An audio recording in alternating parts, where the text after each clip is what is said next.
We're going to do linear regression from now to the bell. I'm going to probably take the whole time. Tomorrow, so what I'm going to do is walk through the notes part, then we'll walk through an example like I normally do, and at which point some people will be like, okay, that's not so bad. You're going to want your graphing calculator because you're going to have to follow along today. But then the next 4 days, we'll just be practicing this stuff. And then next week, Monday, I teach you the log part, and then we're done. We're done with the book. We'll test next week on this, and then we move on the following week.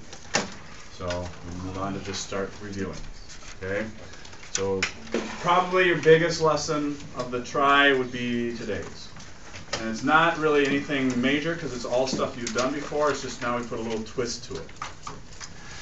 Back in chapter 3 and 4, I think, we did scatterplots. Remember what we did with scatterplots? We put them in our calculator, we drew them, we found the R value, we found the line of best fit, we talked about R squared. Remember doing the residuals, observed minus predicted, all that stuff? And it's been a while since we've done it. Well, we're doing it again. But this time what we're going to do is, last time we came up with an equation, and we just assumed everything was correct, that the slope was right and that the y-intercept was right. But we haven't proven anything. So now what happens is we're doing what's called a linear regression t-test. And what a linear regression t-test is taking that data and saying, here's what I got for the slope, and I can verify that the slope is probably right. Or I don't think the slope is right, and therefore I don't want to continue with this type of equation. I don't think linear is my best model. So what we're really doing is going back to that stuff and just proving it. So in some respects, it's nothing new for the most part. It just looks, when we get to the assumption part, that's where it looks ugly. Okay? And it's good review because we haven't had it for a while, so throwing it here at the end of the year is actually not a bad idea to kind of go through some things. Okay, so let's walk through this. You have 3 packets. One packet looks like this. This is just another out of another book. It's an example that you can kind of walk through and use as a reference if you want. Okay? This is your homework. This packet says 12-1 day 1 worksheet. I did not make a mistake. I know the answers are there. Okay? I will show you at the end of the hour. Hopefully we'll have some time. All I'm looking for you to do is show me where the work comes from. How did they get the answer? All right? So it looks like a lot, but it's actually pretty quick. Linear regression, this t-test stuff, a lot of times it's more the computer printout, and you know how to read it. Okay? Then this packet, it's called LinReg Notes. That's my notes. Okay? Instead of having you write down, it'll be faster. It's my slides, and then you can just make notes on this as we go if you want. Okay? It'll make things a lot easier, I'm guessing, for you. Anybody missing any of these? You good? Okay, let's go. Linear regression inference. Y is equal to beta sub 0 plus beta sub 1 x, or y is equal to alpha plus beta x, or you've also seen it as y equals a plus bx, or mx plus b. It doesn't matter how you see it. Just know whatever is attached to x is the slope. Okay? The only reason our book tends to focus on this, I've seen it in worksheets and other books written like this, and I don't want people to be thrown off. Okay? What we focus in on, though, is the slope. This is really what we're going to be focusing in on. The y-intercept, I'm not as concerned about where that hits. It's just helping us find. It really doesn't mean anything in our equation, other than that's where it hits the y-axis. In a lot of cases, we're not dealing with the 0x. So it really doesn't mean much. That's why we really focus on the slope with these. Okay? Confidence interval. That's what we're working with first. Gives us an interval for the slope or y-intercept. For example, we are 95% confident that the true slope is between blank and blank, whatever it is. So now we're working with the slope. Or the y-intercept is between blank and blank. But again, we're going to really focus in on slope more than the y-intercept. Okay? 2 different equations, although they're the exact same equation, just depends on what you're looking for. First one, beta 1 plus or minus t star times the standard error of beta 1, and beta 1 is the slope. So this is dealing with slope, where your standard error is whatever b1 over t is. The y-intercept is the exact same equation. It's just that you're doing y-intercept plus or minus t star times y-intercept over t. we really are going to be focusing on this one right here. That's really what we're going to work on. Okay, so don't let that throw you off. SB stands for the standard error for the typical error of the residuals, so we're focusing more on the residuals now. T-value comes from doing a Linear Regression T-test on your calculator. There's another way, there's an equation that they have you do to find the t-value. We do not teach it at this point in the year just because it's too much. So they say we really just want you to go through the equation, go through how you do a test for this, and really focus in on the computer printouts as well for Linear Reg. Okay? Key, and you're going to want to circle this, highlight it, whatever. Your degrees of freedom is n minus 2. It's the only one that's n minus 2. Whatever your count is, minus 2. Sample size minus 2. And again, I'm walking through all the notes first, and then we'll do an example. What if I want to do a significance test? Notice your null and your alternative. H null, beta 1 is 0. Beta 1 is standing for slope because it's 1, as opposed to beta 0, which would have been the y-intercept. But beta 1 is 0. There is no straight line relationship between y and x, and linear regression is not the best model. The alternative is beta 1 is not 0. In fact, there is a straight line relationship between x and y, whatever they are. Linear is our best model.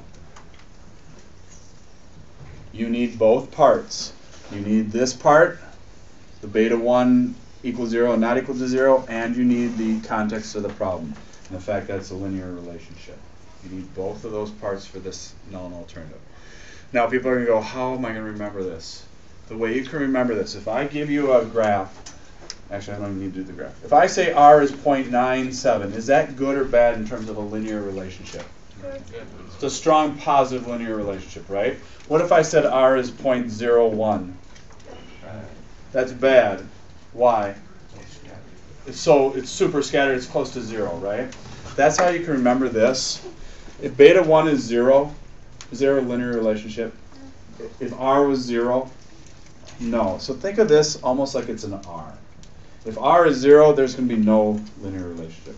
If R is not 0, think of the extreme. Well, then we probably have a good linear relationship. That's what we're going to test. That's how you can remember this. Don't put R here, but that's how you can think of those. Okay?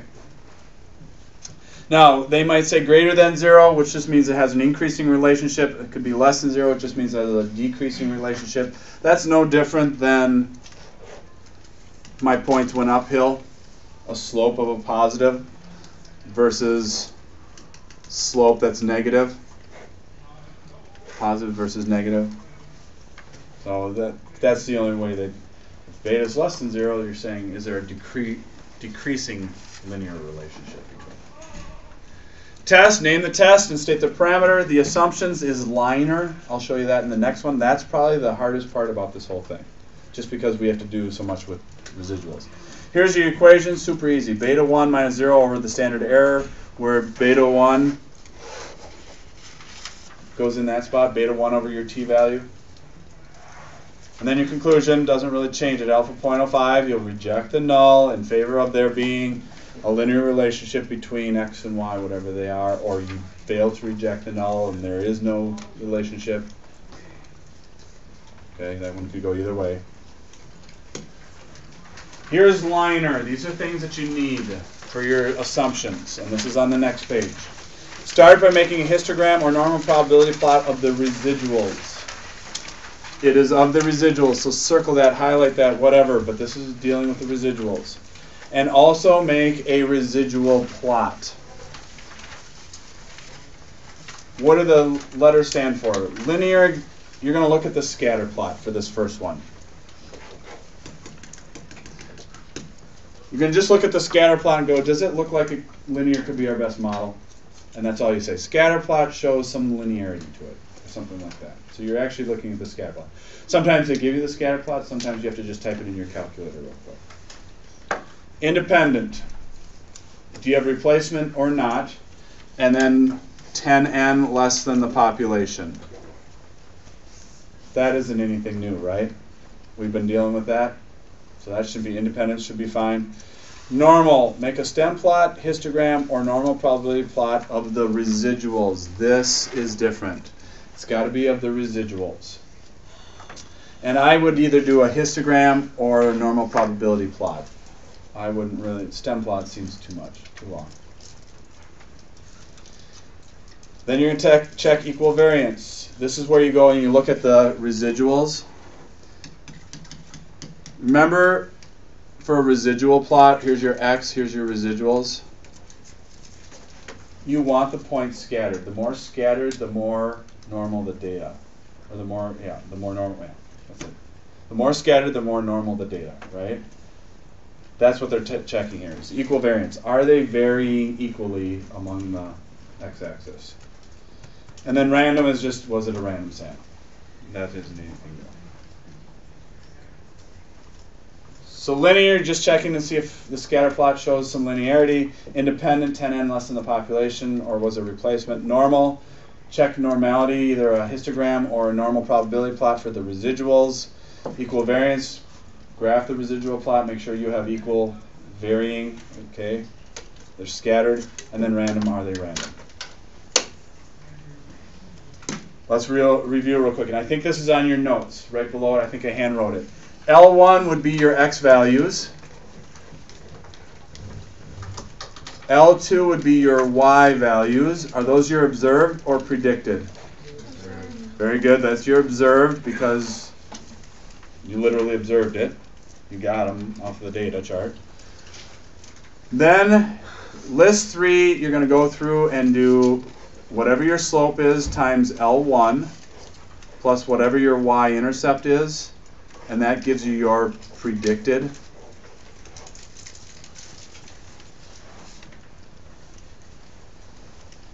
Residuals is what? How do you find residuals? L2 minus L3. Observed minus predicted, alphabetical order, and in this case you're correct. L2 minus L3, and that gives you your residuals. And then your graph is always x values there. This is where people messed up. X is always there. This is residuals, not your y values. And you make your increments whatever they are. Just as a review.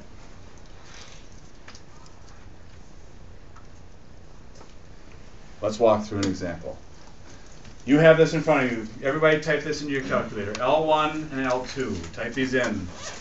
Math, I want to know, is there a linear relationship between a person's math SAT score and their verbal SAT score? SAT is popular on the East Coast. ACT is popular in the Midwest. So anybody going to an East Coast, it's very possible they might say, we want you to take the SAT. Do you think there's a relationship, linear relationship between a math and a verbal? If they did well in the math, might they have done well in the verbal? Did bad on the math, might they have done bad on the verbal? Mm-hmm. Yeah, I'd venture to say maybe linear's a good model. But that's what we're going to test. Remember, this data is right in front of you too. It's on your... So stat, edit, list 1. Type those in. And you're going to want to type them in so that you can follow along because you're going to be doing all of them in list 1. Math in list 1, verbal in list 2. Remember, a scatter plot deals with 2 quantitative pieces of data.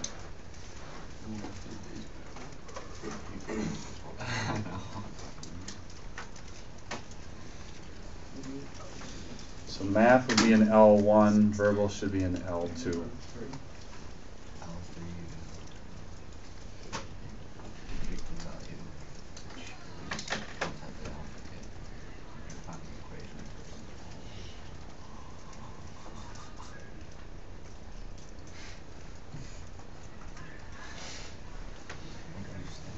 Everybody there? Okay, otherwise you got it in your paperwork. First thing we got to do is find the linear regression equation. Now, back in chapter 3, it was stat, calc, lin reg, right? Not a big deal. I'm going to suggest you do with the go with the t-test right away. Linear regression t-test, because it'll give us everything we need for the rest of the problem. Okay, so follow along. I think I've already got it in my calculator. So stat, edit. I've got it in list 1, list 2. They're already in there. So now what I'm going to do is stat, test, Linear T-test. Hit enter. L1 and L2 should be your X1 and your Y. Scroll down, frequency is 1. Leave it as not equal to, it's the most common. Regression equation, leave blank, don't worry about that, and then just hit calculate.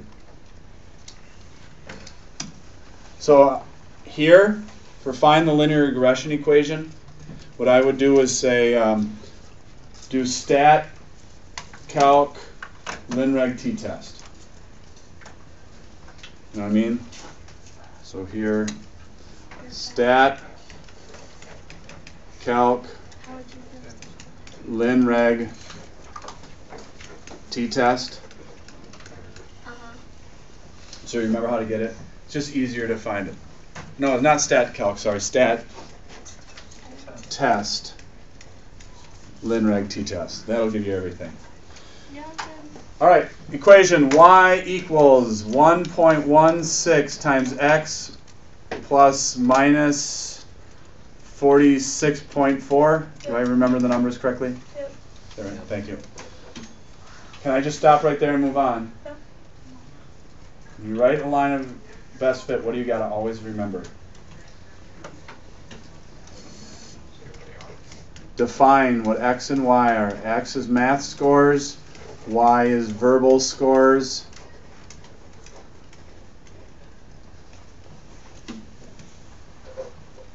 Or we can put it right in the equation. Yep. Is X always going to be L1 and Y L2 pretty much? Yeah. And they usually have them in the correct order here. They don't try to trick you unless they'll say, no, switch the two and put them in opposite and then just do it in the equation. Okay. Find the 95% confidence interval for the slope. Here's your confidence interval. Notice it's for the slope, right?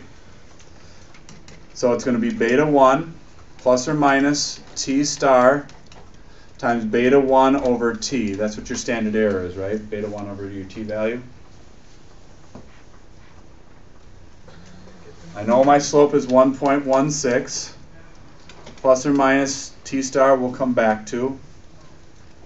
My slope is 1.16 over, what is the t value? Look on your calculator. Stat, test. 6.9. Yep. That's why I like doing this stat, test, Linear T-test, because you need this t value to plug it into the equation. And what was our probability? About 0? Might as well write that down, right? So divided by 6.91. What do you need for t star? Degrees of freedom, which is 10 minus 2 or 8.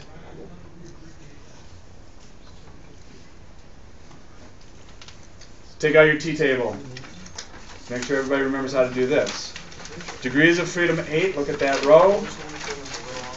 You got this row, degrees of freedom 8, 95% confidence level. Where those two intersect is your t star. And what is it, 2.306? Yeah. Did I remember? 2.306. People with an 84, you can go ahead and do a stat, test, Linear T interval. If you don't have an 84, you have to actually type this into your equation. You have to actually type this in because you don't have Linear T-test. So I'm going to do stat, test, Linear T interval. See how I've got both? Some of you will only have the test. So just scroll up, T interval, hit enter. L1, L2, frequency is 1. What confidence level? 0.95. Don't worry about the equation. Hit calculate. And there's your answer. So then your answer would be, I'm 95% confident the true slope for the line of regression comparing math and verbal SAT scores is between 0.77 and 1.5. 95% confidence, that's not anything new. True slope of the line of regression, tell them that we're dealing with the slope. Between math and verbal, what are we looking at? SAT, so the context of the problem, and then what your interval is. So that hasn't changed, it's just 3 parts. Yep. Other T4 6.91. What is it for? Yeah, what is it? Well, we needed it for this part of the equation. Oh, okay. It's going to come in, you'll see, to do the test, we actually need that T bar. It's not T star. No, it's not T star. The T star is coming off of your T table, just like when we did a T-test. So that's not anything new. So really, is there anything new here? Not really. You just have to realize you're dealing with the slope. And then you got to get your T value off the calculator by doing a linear regression T-test. Good with the interval? All right, let's do the test. Here's your test.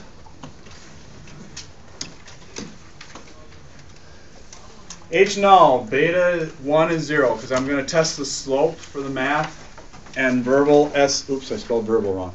But I'm testing for a slope, right? Slope of the math versus verbal SAT scores. Beta 1 is 0. There is no linear relationship between math and verbal SAT. Beta 1 is not 0. In other words, there is a linear relationship between the math and the verbal SATs.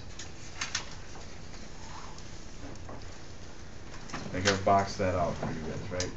We should go ahead and write that in off to the side. That's why I gave you the space on the side, so you can use your notes on the side there. H null, beta 1 is 0. You need that. There's no linear relationship between math and verbal SAT. Beta 1 is not 0 as your alternative. In fact, there maybe is a relationship, linear relationship between math and verbal. And you should say linear.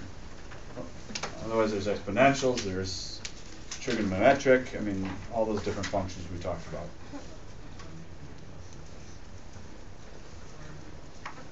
Is it parameter on there? Parameter is the students who took the SAT test, so not a big deal there.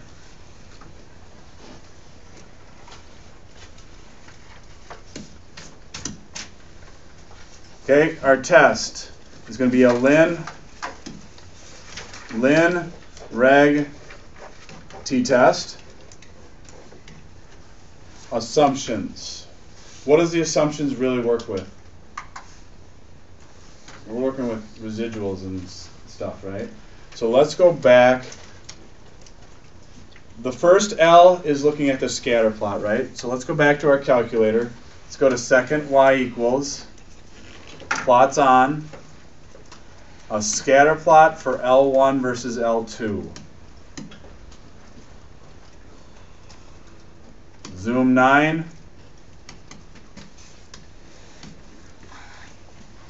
Is linear going to be a pretty good model? Just looking at the scatter plot. Yeah. So then what you do is, I'm going to look at this quick. Draw it real quick. What it kind of looks like. Scatter plot shows linearity. You can read my writing here.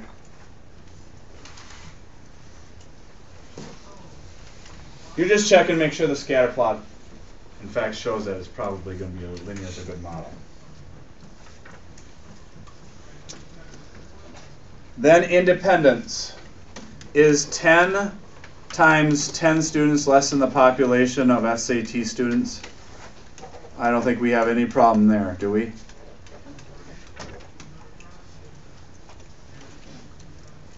There's more than 100 people taking the SAT. Otherwise, they wouldn't be in business very long. N. We have to check the residuals. Let's go to our calculator. Let's go to Stat, Edit, List 3. Clear it out if you haven't already. This is where we got to go find our predicted.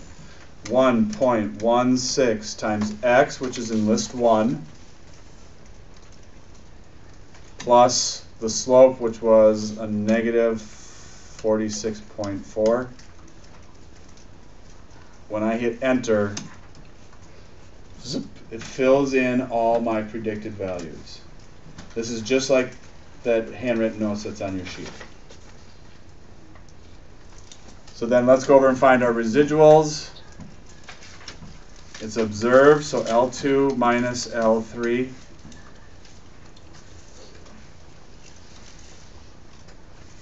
Hit enter, and it puts in all the residuals. Now for n, we have to test and make sure that it looks normal. A couple of different ways you can do it. The residuals look normal. I'm going to do, you can either do a histogram or the normal probability plot. I like the normal probability plot because the straighter a line, the points become to a line, the more normal your data. If you remember that, it's a good review. Otherwise, you can do a histogram for your residuals, but you got to make sure you do it for the residuals. Where's my residuals? In list 4. So now I'm starting to mess with all these things here, these L1s and L2s, so don't forget to look for that. I'm going to hit graph. I got a zoom 9. Is that pretty good? I'd say. The normal probability plot is a straight line. So I'd go back here. You can do a histogram too, but normal probability plot of residuals shows straight line, or something like that, and then quickly draw the picture. Oops. Something like that. It's actually better than that even. But your normal probability plot of residuals shows a straight line, so we're okay. If you would have drawn a histogram, it would look something like this. I think you could have just done histogram instead of the third graph instead of the 6th one, and just say normal histogram shows somewhat normal for the residuals, either one. Then we've got to do equal variance. This is x, this is residuals. Let's quickly check. Second y equals. Plot's on. This time I want a scatter plot. My x values were in list 1. My y, where are my residuals? In list 4. So again, we're messing with these things, and don't forget to check those as we go through. Graph. I got to do zoom 9. Are they scattered? Some people might argue, well, there might be a pattern to it, but if you look at the scatter plot, it's pretty much a straight line, so between these two. So I would go back to this and just quickly draw residual plot shows scattered.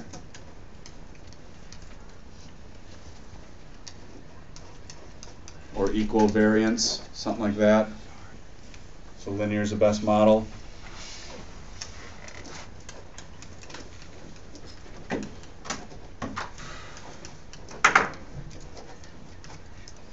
And then assumptions, just assume it was a random sample. That is the ugliest part about this. It's nothing new, actually. You've done all of this. Scatterplot, you've done.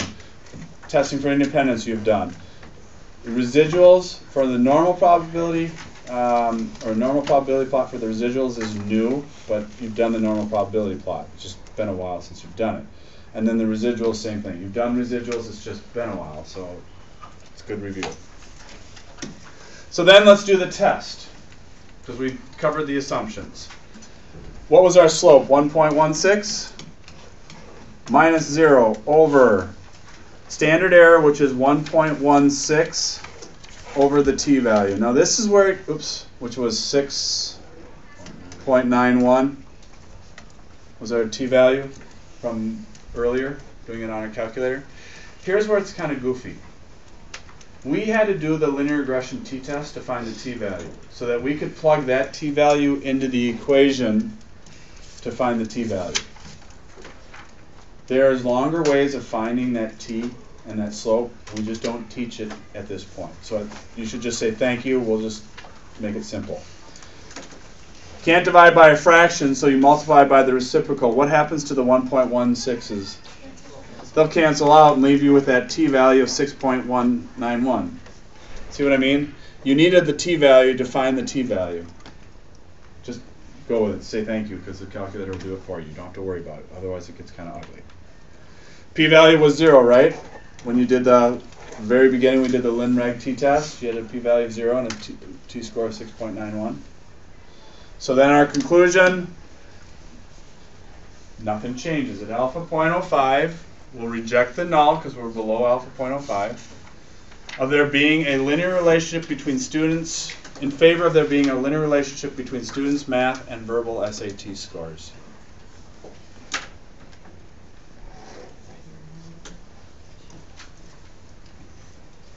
So nothing's really changed there. So out of all this is super easy. You're just rewriting the things.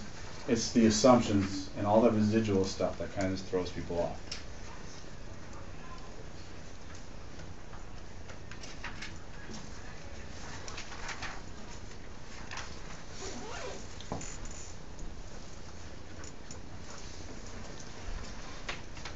Okay, then what happens is, I said they're really going to start to focus in. When you see a printout, a lot of times you're dealing with the linear regression t-test. Here's an example, and you have this in your notes sheet. This is just an example of somebody's classroom where they gathered some data and they put it into a mini tab. This part right here is your y-intercept. This part right here is your slope. You've done this before. I'm just reviewing it. They've rewritten the equation in this scenario. Here's your t-value for the slope. Here's your p-value for the slope. Notice that they're right there for you. This standard error is this part right here. They're just saying that the residuals on average differ from the mean by 0.168. That's what that S of x is. And then they go on to talk about how we give you the y-intercept. It doesn't really mean that much. It's just kind of when we go to graph the line.